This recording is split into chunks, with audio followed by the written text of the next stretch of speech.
ఇక ఢిల్లీలోని తెలంగాణ భవన్ వద్ద బీజేపీ ఎంపీలు నేతలు నిరసనకు దిగారు. హెచ్సియు భూముల జోలికి రావద్దని హెచ్చరించారు. ఇక దీనికి సంబంధించి విద్యార్థులకు బీజేపీకి అండగా ఉంటుందని అన్నారు. యూనివర్సిటీ భూములను కాపాడుతామని వారు తెలియజేశారు. అలాగే విద్యార్థులపై పెట్టిన అక్రమ కేసులను ఎత్తివేయాలని, పోలీసులను విశ్వవిద్యాలయ ప్రాంగణం నుంచి బయటకు పంపాలని డిమాండ్ చేశారు.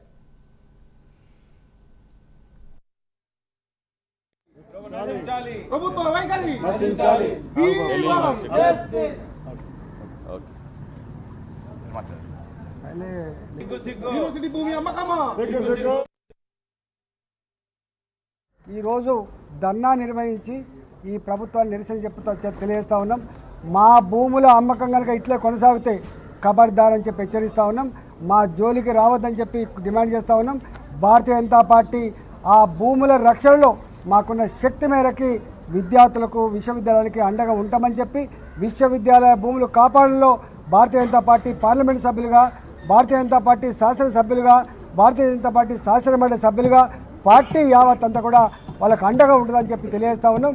వాళ్ళ మీద పెట్టిన అక్రమ కేసులు ఎత్తివేయాలని, పోలీసుల్ని విశ్వవిద్యాలయ ప్రాంగణం నుంచి తొలగించాలని, డోజర్లు వెనుకకు పోవాలని చెప్పి భారతీయ జనతా పార్టీ డిమాండ్ చేస్తాం. తెలంగాణ దురదృష్టం, ధనిక రాష్ట్రమని అప్పుల పాలు చేసిన టీఆర్ఎస్ ప్రభుత్వం భూములు అమ్ముకుంటా ప్రభుత్వాన్ని నడిపింది. అప్పుడు అందరు కూడా ఖండించారు, కాంగ్రెస్ పార్టీ కూడా ఖండించింది. ఇప్పుడు అదే కాంగ్రెస్ పార్టీ ఇప్పుడు మళ్ళీ యూనివర్సిటీ ఆఫ్ హైదరాబాద్ 400 ఎకరాలు ఆక్షన్కు పెట్టింది. అది ఉత్త 400 ఎకరాలు కాదు, ఆడ పర్యావరణం నష్టమవుతుంది. ఎన్నో ఫ్యూచర్ ఎడ్యుకేషన్ ఇన్స్టిట్యూషన్ తేవాలంటే భూమి ఉండదు. మరి ఒక హైదరాబాద్కు ఒక లంగ్ స్పేస్. ఇంతకుముందు టీఆర్ఎస్ ప్రభుత్వం బుల్డోజర్లు పెట్టింది, అప్పుడు ఖండించారు.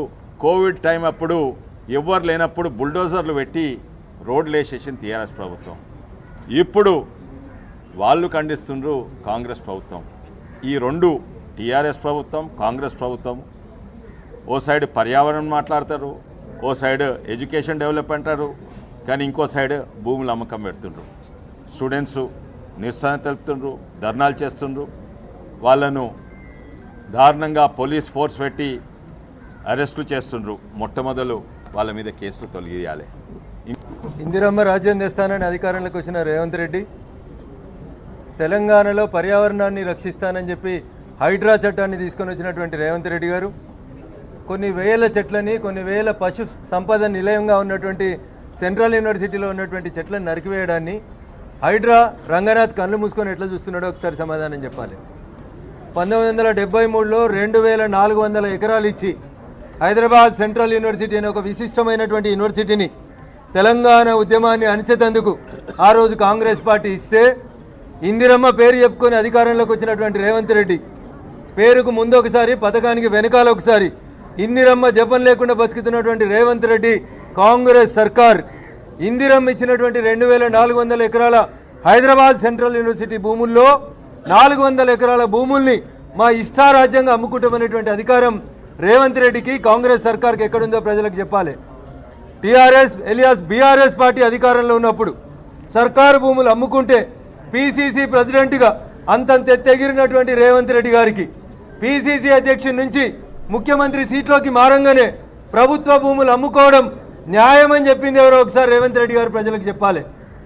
ఆడలేక మధ్యలో ఓడిందన్నట్టు ప్రభుత్వ పరిపాలన చాతగాక అటు రవీంద్ర భారతిలో, ఇటు అసెంబ్లీలో నాకు చాతనైతే లేదు, నాకెవరు అప్పులు ఇస్తలేరు, నేను ప్రభుత్వాన్ని నడపలేకపోతున్నా అని చెప్పి పరోక్షంగా చెప్తూ ప్రభుత్వ భూములు అమ్ముకునే ఈ కార్యక్రమాన్ని